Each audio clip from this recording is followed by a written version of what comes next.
Margaret Thorne thought she could intimidate anyone into submission until she met the one person who owned something she desperately needed when the HOA president demanded that Sarah Chen remove her horses from property that wasn't even part of the subdivision.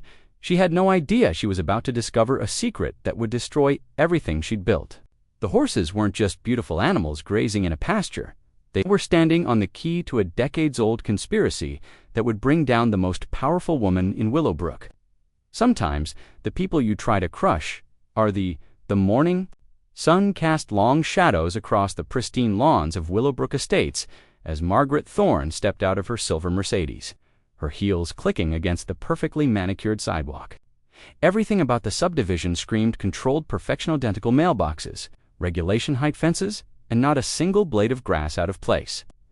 Everything except the 4 horses grazing peacefully in the field just beyond the eastern boundary. Margaret's jaw tightened as she surveyed what she considered an eyesore. The horses were beautiful. She'd admit that Mucha chestnut mare with a white blaze, 2 bays, and a striking black stallion. But beauty wasn't the point. Control was. Mrs. Thorne, her assistant, Kelly, hurried to catch up, tablet in hand. The homeowner's number is 555-0847, Sarah Chen. She's not actually a member of the HOA, but nothing. Margaret's voice carried the authority of someone who'd spent 15 years as HOA president, transforming Willowbrook from a modest suburban development into one of the most exclusive communities in the county. Those animals are a distraction. They lower property values. They attract flies. They're completely inappropriate for a neighborhood of this caliber. Kelly nodded, though she couldn't help glancing back at the horses. They looked peaceful, almost magical in the morning light. Should I call her? No. Margaret straightened. Her blazer. I'll handle this personally. Some people respond better to direct confrontation. The drive to Sarah Chen's property took exactly 4 minutes. Margaret had timed it. The house sat on 5 acres of rolling hills, a modest 2-story farmhouse that had been there long before Willowbrook Estates was even a concept. The property line was clearly marked, and Margaret had to admit, grudgingly, that the horses were definitely not on HOA land. Sarah was in the paddock when Margaret arrived, brushing the chestnut mare with long, practiced strokes. She looked up as the Mercedes pulled into the gravel driveway, her expression cautious but not unfriendly. "Can I help you?" Sarah called out, setting down the brush and walking toward the fence. Margaret approached with the confident stride of someone accustomed to getting her way. "I'm Margaret Thorne, president of the Willowbrook Estates Homeowners Association. I'm here about your horses." Sarah's eyebrows rose slightly. "My horses, they're on my property. Is there a problem?" "Yes, there is a problem." Margaret's tone was crisp, businesslike. "These animals are clearly visible from our community. They're creating a distraction, lowering property values, and, frankly, they don't fit the aesthetic we've worked so hard to maintain." "I'm sorry, but I'm not sure I understand." Sarah's voice remained calm, but there was a subtle shift in her posture. "This is my land. I'm not a member of your HOA. I don't see how my horses are any of your business." Margaret's smile was thin and cold. "Everything that affects Willowbrook Estates is my business. I'm sure we can work something out. Perhaps you could board them elsewhere. There are facilities across town that would be more appropriate." Sarah stared at her for a long moment. "You want me to get rid of my horses because you don't like looking at them?" "I want you to be a good neighbor." Margaret's voice carried a subtle threat. "Communities like ours depend on cooperation, mutual respect. I'm sure you understand." "What I understand," Sarah said slowly, "is that you're asking me to remove my property from my land because it bothers you. That's not cooperation. That's bullying." Margaret's facade of politeness cracked slightly. "I prefer to think of it as problem solving. You see, Mrs. Chen, I've been president of this HOA for 15 years. I've dealt with property disputes, zoning issues, and difficult neighbors.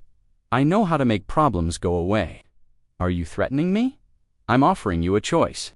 Margaret's voice hardened. "Handle this quietly, or I'll find other ways to address the situation.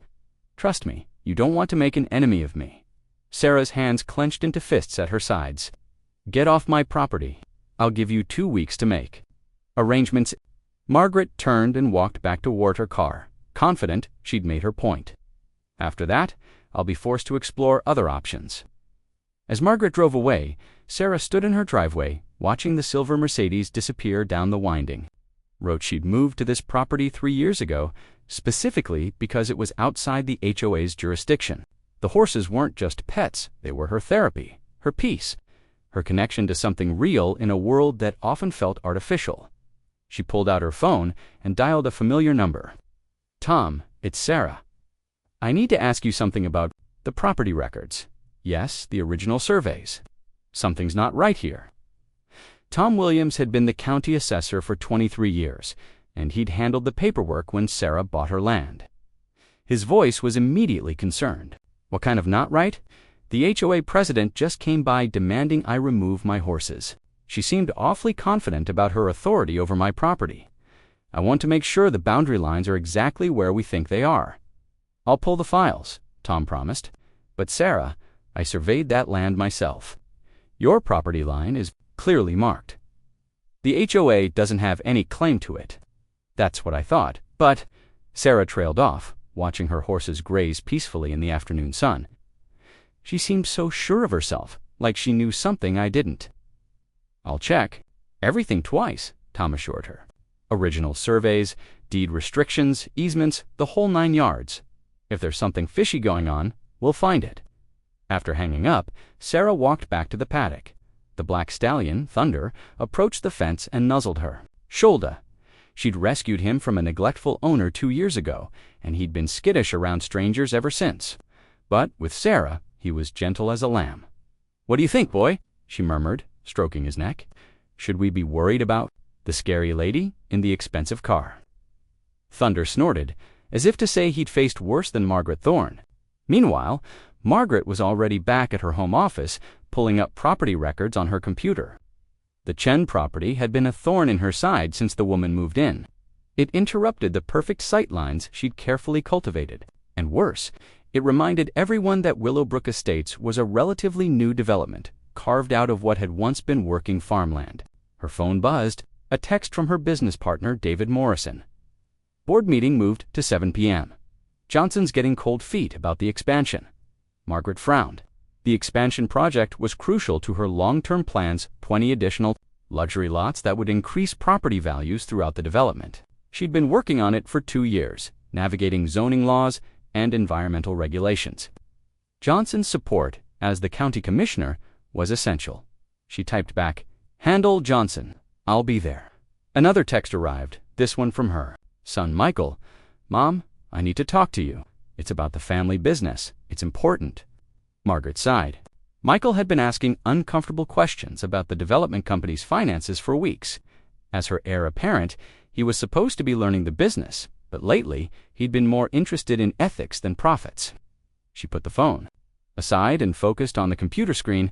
The Chen property was clean, no liens, no easements, no encumbrances. But Margaret had built her empire by finding solutions to seemingly impossible problems. There was always a way. Her doorbell rang, interrupting her thoughts. Through the window, she could see a police cruiser in her driveway. Officer Janet Martinez stood on the porch, looking official and slightly uncomfortable. "Officer Martinez?" Margaret opened the door with a smile. "What can I do for you, Mrs. Thorne? I received a complaint about harassment. Something about you threatening a neighbor about her horses." Margaret's smile never wavered. "I'm afraid there's been a misunderstanding. I simply spoke with Mrs. Chen about a community concern. Nothing threatening about it." "She seemed pretty shaken up," Janet said carefully. "Said you implied there would be consequences if she didn't comply with your demands?" "I may have mentioned that communities work best when neighbors cooperate," Margaret said smoothly. "But I certainly didn't threaten anyone. You know me, Janet. I've always been reasonable." Janet nodded reluctantly. She'd grown up in Willowbrook, back when it was just farms and modest homes. She'd watched Margaret transform the area. And while she had to admit the development was impressive, she'd also seen how Margaret dealt with obstacles. "Just keep it neighborly, okay?" Janet said. "Mrs. Chen has every right to keep horses on her property." "Of course she does," Margaret agreed. "I wouldn't dream of suggesting otherwise." After Janet left, Margaret's pleasant expression vanished. She returned to her computer and began making calls. The first was to Harold Finch, the county zoning administrator. "Harold, it's Margaret." I need you to take a look." The morning arrived gray and threatening, with storm clouds gathering over Willowbrook like an omen. Sarah had barely slept, spending most of the night poring over every document Tom had left her. The restrictive covenant was a legal landmine, but she'd found something else in the fine print, something that made her blood run cold. She was feeding thunder when Margaret's Mercedes pulled into the driveway at exactly 10 o'clock. This time, Margaret wasn't alone. A tall man in an expensive suit emerged from the passenger side, carrying a leather briefcase. Sarah recognized him from newspaper photos, David Morrison, the county's most powerful developer. "Mrs. Chen," Margaret called out, her voice carrying false cheerfulness, "I'd like you to meet my business partner, David Morrison. David, this is our troublesome neighbor." Sarah walked slowly toward them, her heart pounding but her expression calm. "Mr. Morrison, I've heard a lot about you." David's smile was predatory. "All good things, I hope." "Margaret tells me you're having some difficulty understanding the community standards here." "I understand them perfectly," Sarah replied. "I also understand that I'm not part of your community." Margaret pulled out a manila folder. "That's where you're wrong, Mrs. Chen. You see, I've done some research into your property's history. Fascinating reading." She opened the folder and pulled out a yellowed document. "This is the original restrictive covenant from 1943. It clearly states that any use of this property that negatively impacts surrounding property values can be challenged by adjacent landowners." Sarah's stomach dropped, but she kept her voice steady. "Adjacent landowners? Yes. But Willowbrook Estates didn't exist in 1943. Your development has no standing under that covenant." "Ah, but that's where you're wrong again." David stepped forward, his voice smooth and confident. "You see, the Morrison family has owned land adjacent to your property for over 60 years. I inherited those rights when my father died, and as Margaret's business partner, I've assigned those rights to the Willowbrook Estates HOA. Sarah felt the trap closing around her. "You're claiming authority over my property based on a covenant from 1943. I'm claiming authority based on legal precedent and documented property rights," Margaret said smugly. "The covenant is still valid, and the language is quite clear. Any use of the property that creates a nuisance, lowers property values, or disrupts the peaceful enjoyment of adjacent lands can be challenged." "Horses aren't a nuisance," Sarah protested. "That's a matter of opinion," David said, "and more. Importantly, it's a matter of legal interpretation. We've consulted with our attorneys, and they're confident that your horses constitute a violation of the covenant." Margaret's smile was triumphant. "So here's what's going to happen. You're going to remove those animals within 30 days, or we'll file a lawsuit to force their removal. And Mrs. Chen, I should mention that violating a restrictive covenant can result in significant financial penalties. We're talking about damages that could easily exceed the value of your property." Sarah's mind raced. She thought about the sleepless night, the documents, the terrible discovery she'd made. "I see. And what happens if I refuse?" "Then you'll lose everything," Margaret said simply. "Your home, your land, your horses, everything." Sarah nodded, slowly, then walked back toward her house. Margaret and David exchanged glances, assuming she was going to get the surrender papers they'd prepared. Instead, Sarah returned with a folder of her own. "Before we go any further," she said, "I think you should know that I've been doing some research too, specifically into the Morrison family's property holdings and how they were acquired." David's confident expression flickered slightly. "What kind of research?" Sarah opened her folder and pulled out a photocopied document. "This is a property deed from 1987. It shows that Morrison Development Company purchased 47 acres of farmland from the Hendricks family for $50,000, the same 47 acres where Willowbrook Estates now sits." "That's public record," Margaret said dismissively. "What's your point?"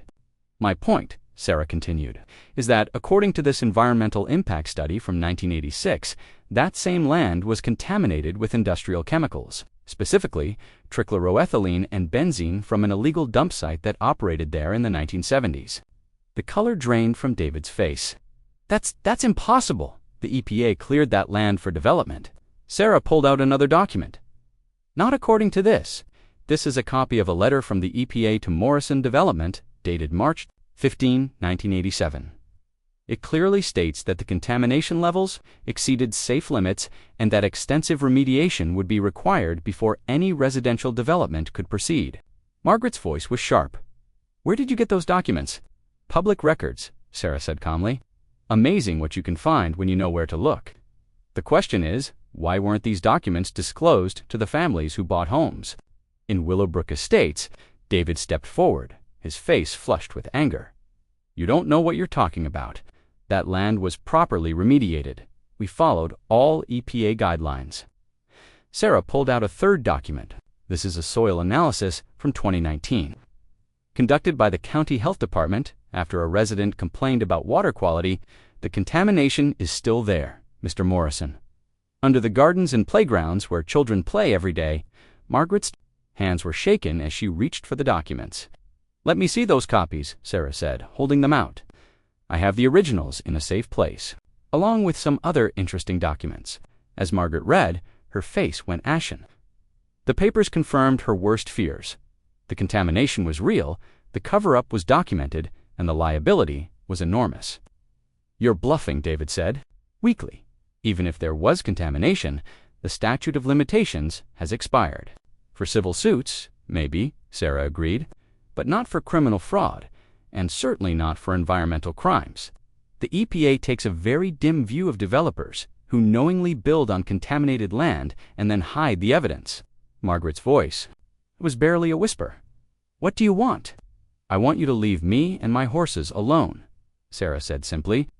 "I want you to drop this ridiculous claim about the restrictive covenant, and I want you to walk away from my property and never come back." David's face was red with rage. "You're threatening us?" "I'm offering you a choice," Sarah replied, echoing Margaret's words from the day before. "Handle this quietly, or I'll be forced to explore other options. Trust me, you don't want to make an enemy of me." Margaret realized she was trapped. The documents in Sarah's possession could destroy not just her reputation, but potentially result in criminal charges.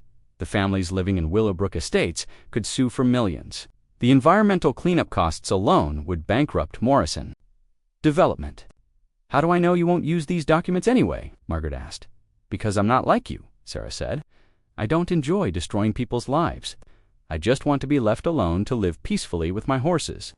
David started to speak, but Margaret cut him off. "We'll drop the covenant claim." "David," he began. "We'll drop it," Margaret repeated firmly. "Mrs. Chen has made her position clear," Sarah nodded. "Good, then I think we're done here."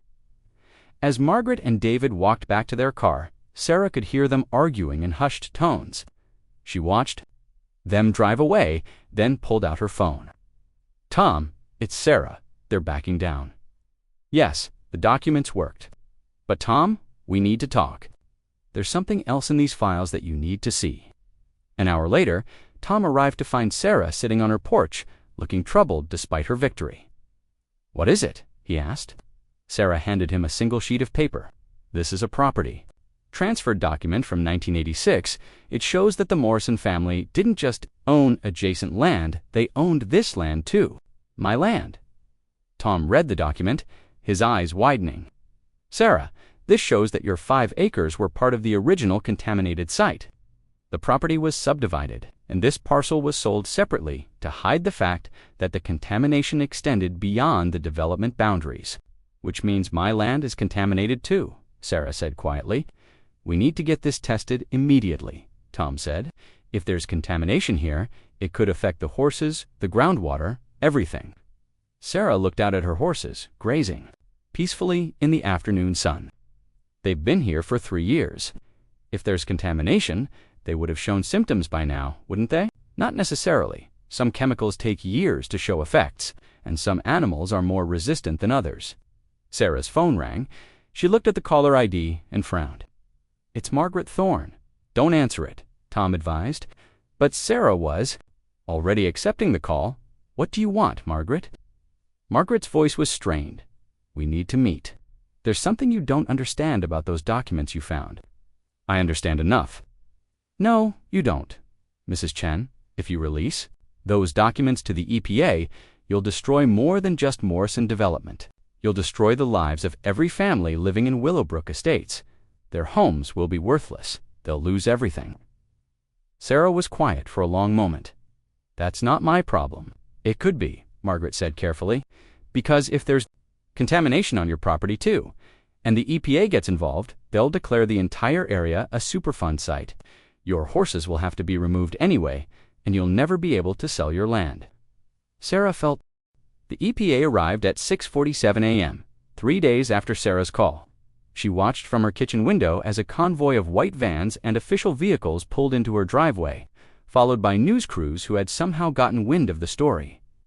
The quiet, rural morning erupted into chaos. Special Agent Maria Santos knocked on Sarah's door precisely at 7 o'clock. She was a small woman with sharp eyes and the kind of presence that made people tell the truth, whether they wanted to or not.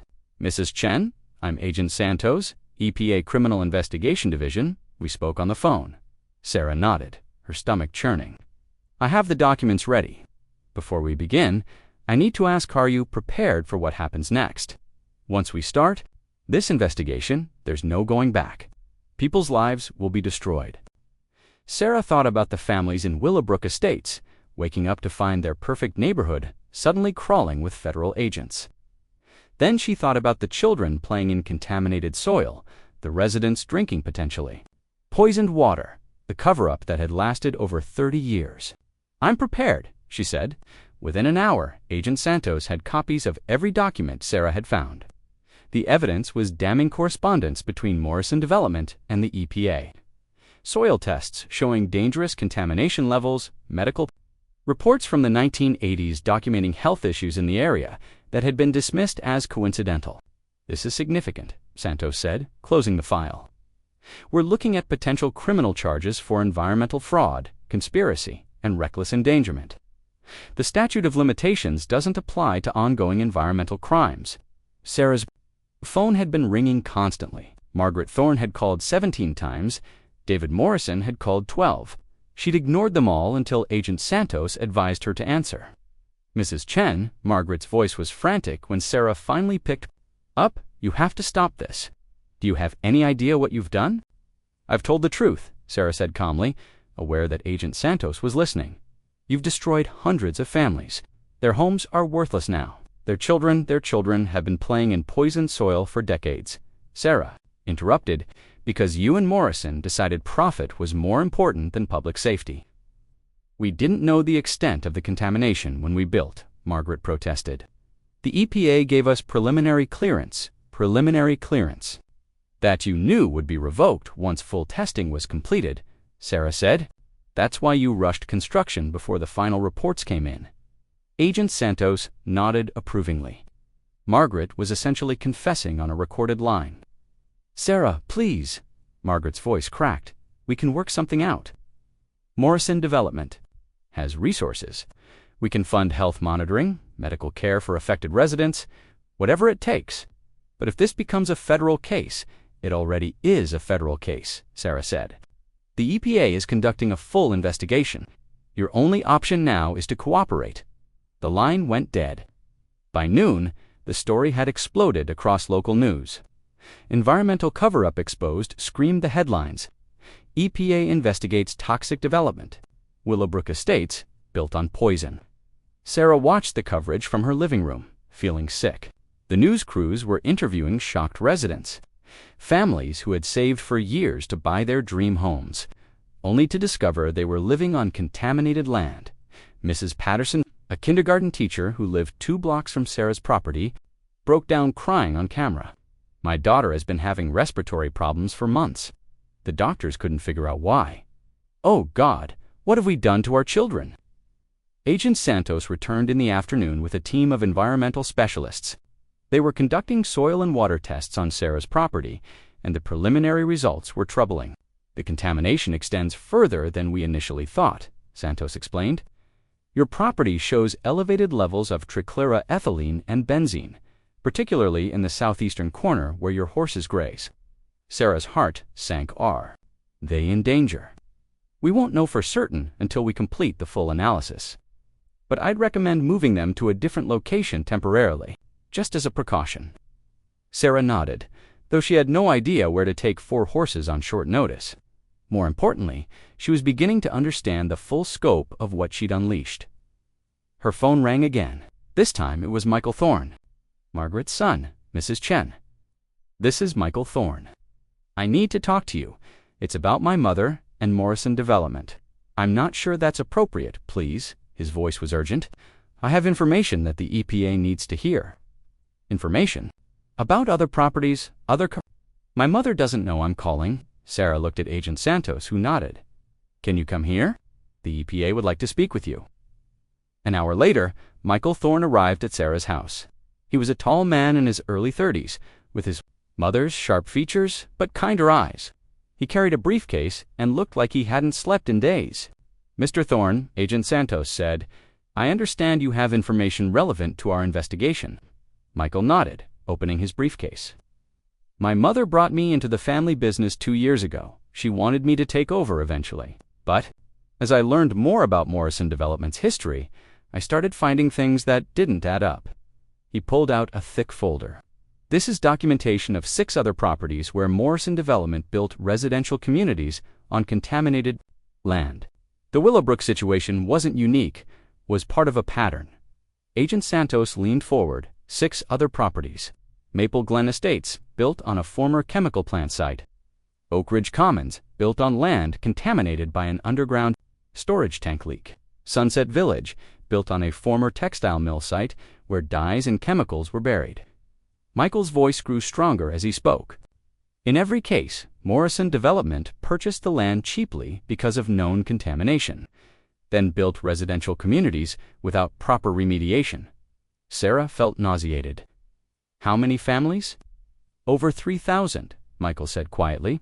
3,000 families living on potentially dangerous land, and none of them know it." Agent Santos was taking notes rapidly. "Why are you coming forward now?" Michael's jaw tightened. "Because yesterday my mother asked me to help her destroy documents. She wanted me to shred files, delete computer records, anything that might connect her to the cover-ups. She said it was to protect the business, but I realized she was asking me to become part of the conspiracy." He pulled out a laptop. "I copied everything before she could destroy it. Financial records, correspondence with EPA officials, medical reports, payoffs to county inspectors. It's all here." Sarah stared at him.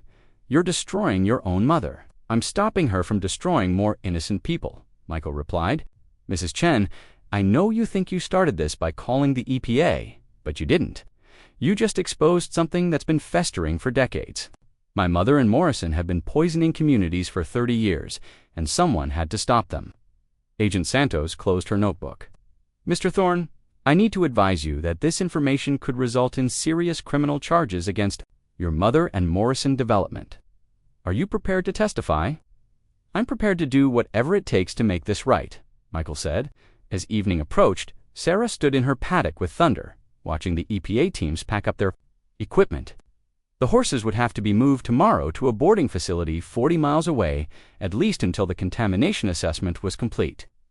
"I'm sorry, boy," she whispered, stroking his neck. "I know this isn't what you wanted." Thunder nuzzled her shoulder, as if to say he understood. Her phone buzzed with a text from Tom Williams. "Sarah, you need to see the news." Channel 7. Sarah hurried inside and turned on the television. The anchor was reporting live from outside the Morrison Development offices downtown. In a shocking turn of events, developer David Morrison was found dead in his office this evening. Apparently, from a self-inflicted gunshot wound, police discovered a handwritten note in which Morrison takes full responsibility for the environmental contamination at Willowbrook Estates and 5 other residential developments. Sarah sank into her chair, stunned. The reporter continued. Morrison's note alleges that he acted alone in covering up the contamination, and that other parties, including HOA President Margaret Thorne, were unaware of the environmental dangers. However, EPA sources suggest the investigation will continue. As they have evidence contradicting Morrison's claims, Sarah's phone rang. It was Michael Thorne. "Did you see the news?" His voice was hollow. "I saw it. I'm sorry." "Don't be sorry for Morrison," Michael said bitterly. "He chose cowardice over accountability. But this doesn't end it, Mrs. Chen. My mother will try to use Morrison's death to claim innocence. But the EPA has the evidence. She's going to be arrested, And you, I'll probably face charges too for not reporting what I knew sooner. But I can live with that. What I couldn't live with was letting it continue. After hanging up, Sarah sat in her quiet house, processing the magnitude of what had happened. 3 days ago, she'd been a woman with horses, fighting off an overbearing HOA president. Now she was at the center of one of the largest environmental scandals in the state's history. Her actions had triggered a federal investigation, exposed decades of criminal activity, and led to a man's death. Hundreds of families would lose tea.